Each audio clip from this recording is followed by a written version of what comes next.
there's a point along the new Audi A7 Sportback's body where the design is in charge jiggers up. That point is at the intersection of the rear door's shut line and the rear door's window line. The two should create a seamless, straight line. Except they don't. There's about a 3 cm dogleg between them. The Audi design team explains it was forced on them by the location of the rear seatbelt anchor points and that it had to leave space so the frameless rear windows could wind down into the doors.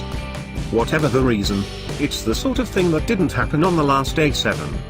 That was a car that stood shamelessly proud of the rest of the range, incorporating curved light catches when the rest of the family became rolling monuments to Audi's ability to press metal into crisper and pointier shapes than anybody else.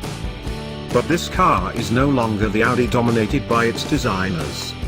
It has evolved from an Audi built to please its sketchers to an Audi that's fallen in line with the system. Still, the original A7 found 250,000 buyers and forced BMW to join in, which it did with the spectacular own goal of the 5 Series Gran Turismo, then the 6 Series Gran Coupe. 2 cars to combat one Audi. The A7's 5-door liftback layout keeps it a bit aloof from Benz's own design leader, the CLS, but they are conceptually similar.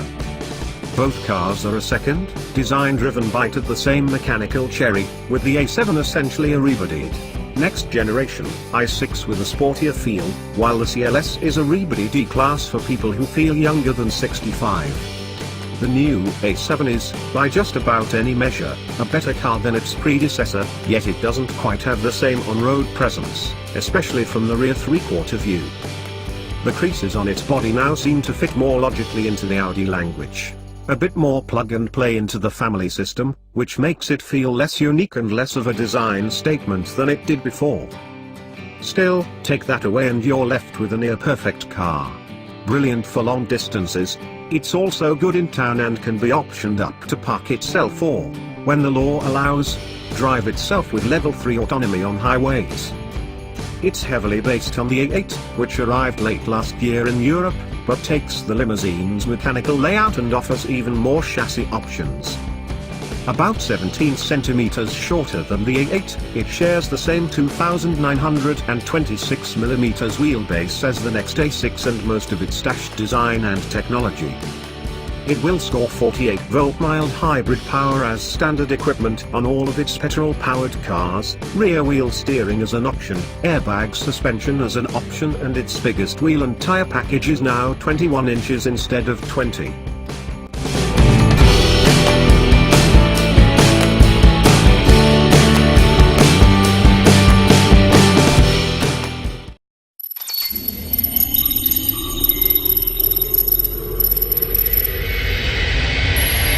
Thanks for watching. Subscribe now.